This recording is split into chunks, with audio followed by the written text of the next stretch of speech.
Welcome to Chapter 16, Statement of Cash Flows. In this video, we're going to look at Objective 1. Describe the cash flow activities reported on the Statement of Cash Flows. The Statement of Cash Flows is your fourth and final financial statement. Remember our income statement? This is where we see our profit.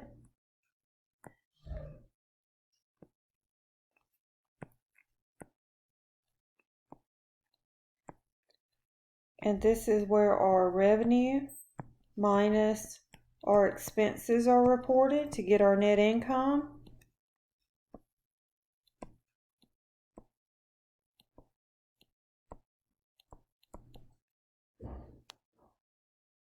And then the next statement was the statement in Accounting 1, we called it the Statement of Owner's Equity. And Accounting 2, we called it the Statement of Stockholders' Equity. But this is where we report our changes in equity. And then, so we had 1, 2, and then the third one was our balance sheet, which represents our accounting equation.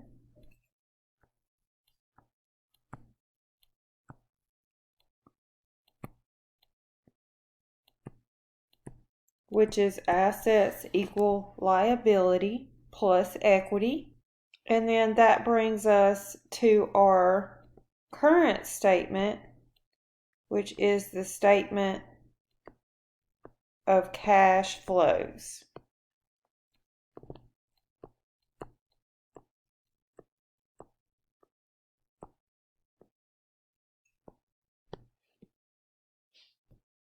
And the way that you can remember that order of how these are prepared is I eat bread crumbs.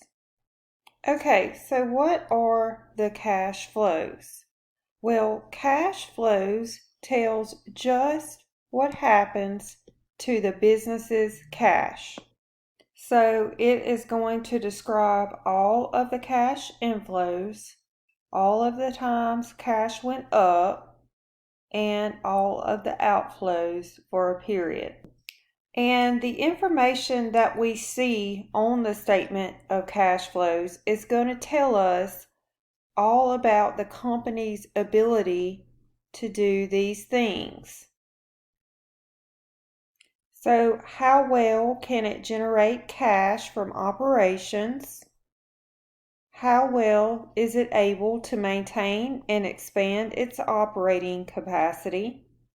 Can it meet its financial obligations? And can it pay dividends?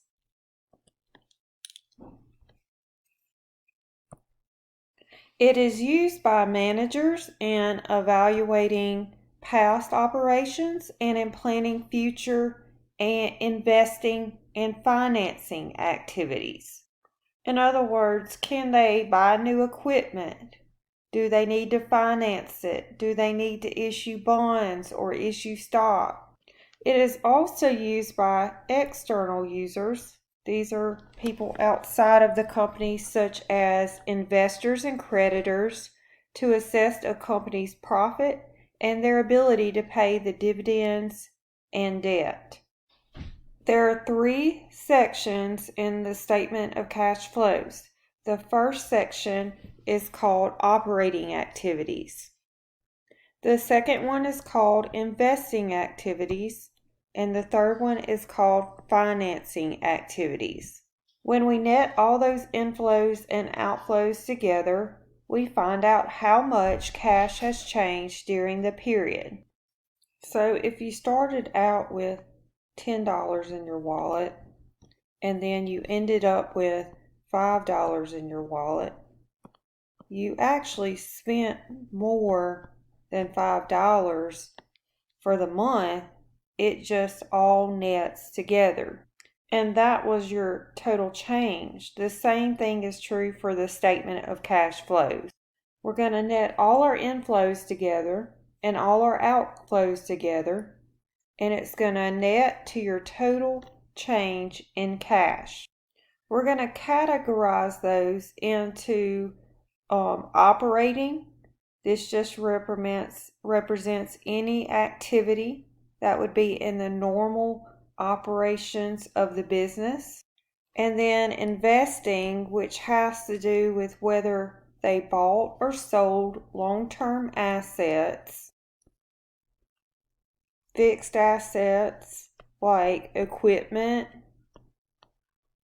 or land.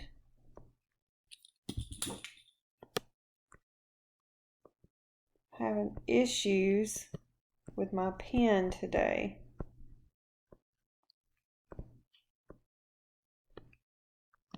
And then financing, which has to do with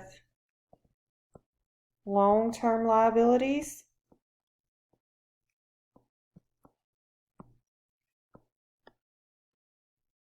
and stockholders' equity.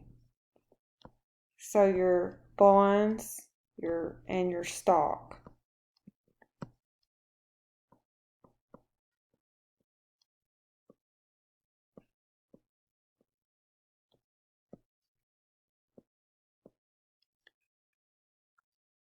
And stock, dividends, treasury stock, all of that would go right there.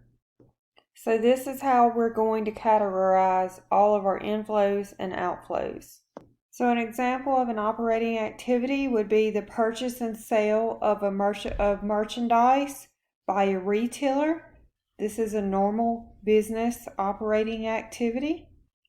An example of an investing activity would be the purchase and sale of a long-term asset, such as equipment and buildings.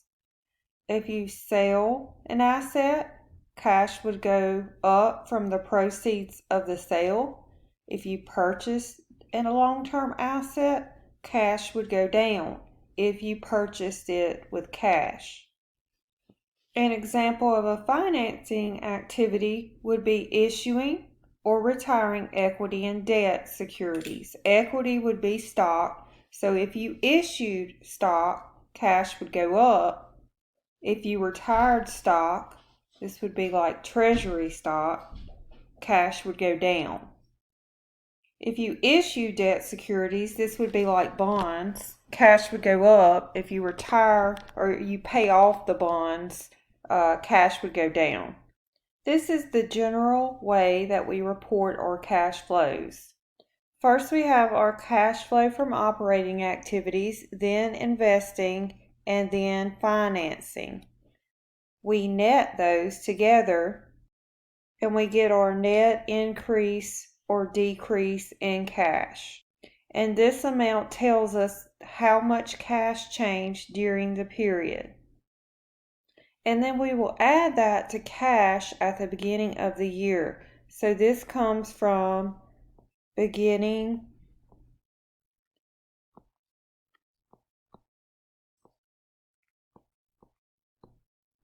balance sheet.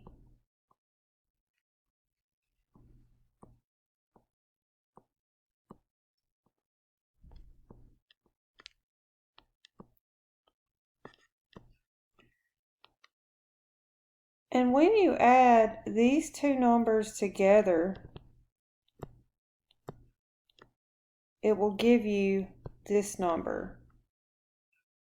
And that number is going to be your check figure.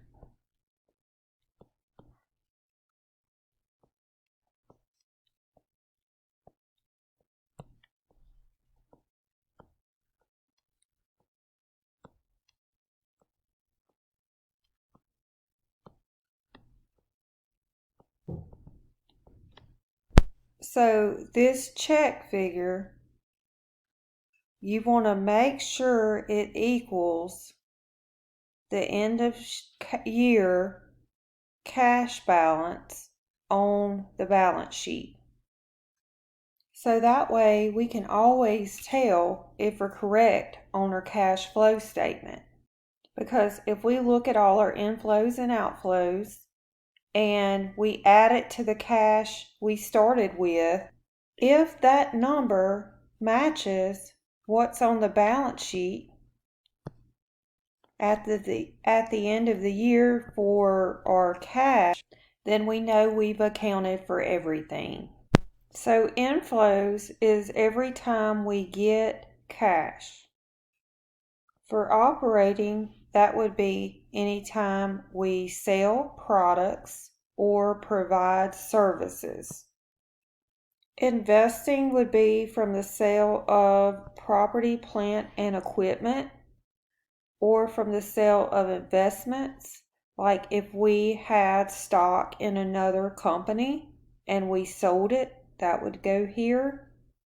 And then for financing, it would be when we issue long-term liabilities such as a bond or when we issue stock. And those are all inflows when cash goes up.